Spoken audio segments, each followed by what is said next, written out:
Today we are considering moving. I don't know whether you've ever moved, but nowadays most of us do move. I mean, changing location, changing home, from a big home to a small one, or vice versa, from renting to owning a place. Everybody moves. And many of us have moved countries also. And today we want to look at it in the light of the fact that we belong to Christ as Christians.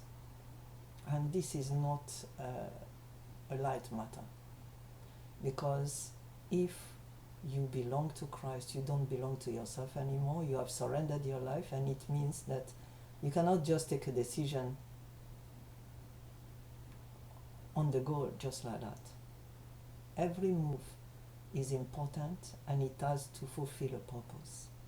And in that series, I'm going to learn with you from our own experience as a family, moving from one place to the other.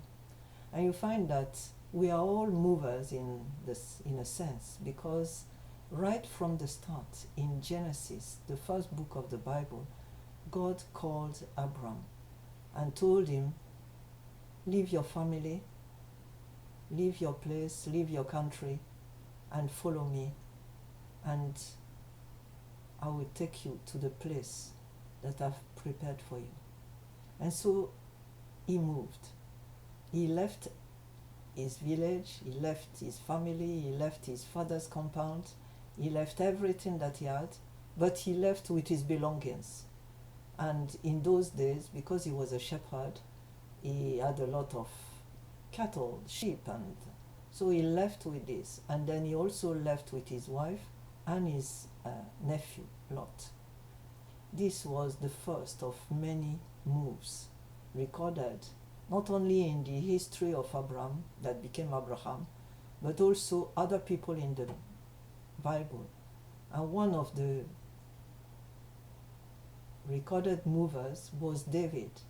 David, that was a shepherd in his father's place, and then he was called to the court to attend to the king of the day, Saul. And then from there, because Saul decided to kill him, he started running. And he was running from cave to cave, from mountain to mountain, and he continued moving from place to place. And this is recorded in the Psalms at the center of the Bible. If you read, you see his mood as he was moving.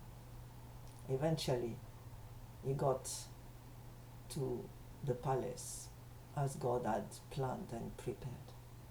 Now let's look at our move. Why should we move?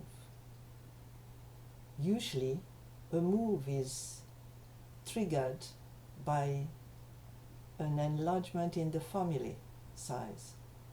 You may start with no children, then you get one, then two, then more, and you need a bigger place.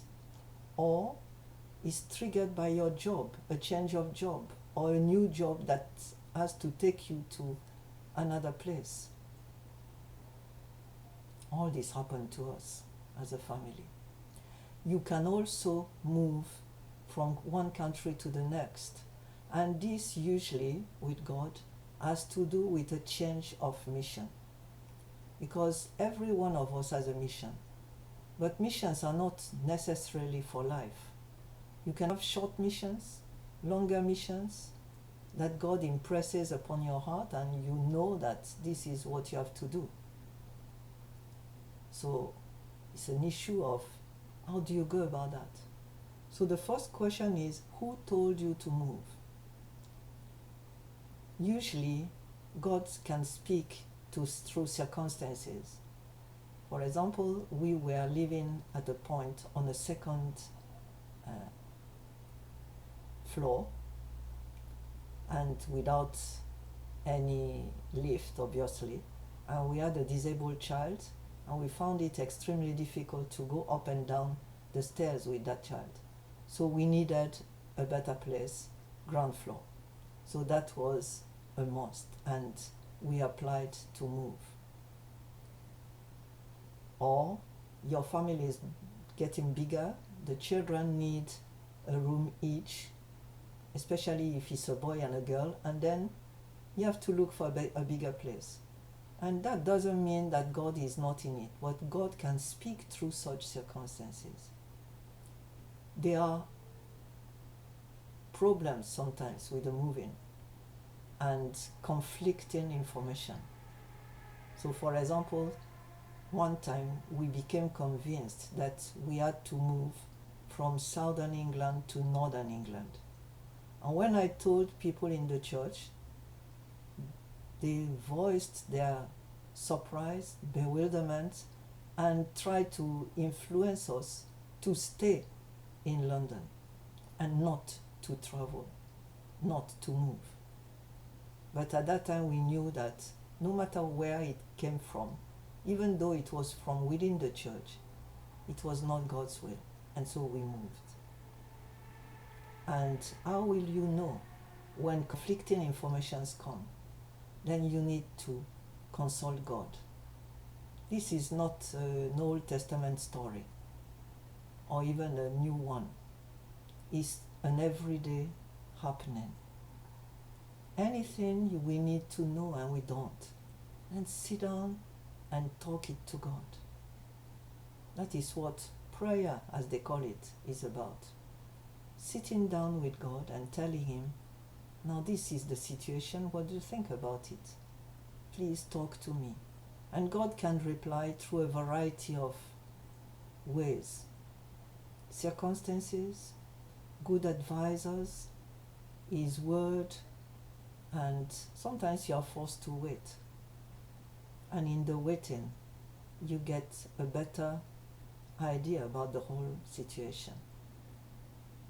Secondly, once you know that you are going to move, how do you prepare? You need to be prepared. Find out about the place you are going to. And if you don't know, then seek. Look at the situation. For example, when I retired, I had an option to go absolutely anywhere on the planet. My husband was already retired, so we sat down and said, what will be next? And we already knew from experience and trial and error that God didn't want us to go back to France. So that was a settled issue. We didn't even try. Now, would you go back to Nigeria, where we were some years back? And that too was not an option because God had told us about Lot. Lot was told to leave Sodom. And God said, don't look back. If God wants you to go back to a place you were before, He will show you definitely. But it's not the usual. We kind of like it, especially we African people. We like to go back to our roots, as they say. And because our umbilical cords in the past were buried in the compound, in the ancestral home, we tend to be drawn back to those places. Is it the will of God? Not necessarily. It might be your pleasure, your desire, but it also could be a mirage. Because if you have left a place long ago, your memories are not the actual thing that is happening there. You might have left a village and going back you find out it has turned into a big town, for example. And people that you knew have gone. They've traveled out, died. So don't look at the present with the eyes of the past. Seek the will of God first. Consult Him. Prepare. If God tells you to move, then you have to find out where you should go. And you find out that if you are obedient and listening, you find out that doors close, others open. Be patient and continue obeying. And then know it that moving is not a bed of roses. It will imply a fight. And that's what we're going to look in the next episodes.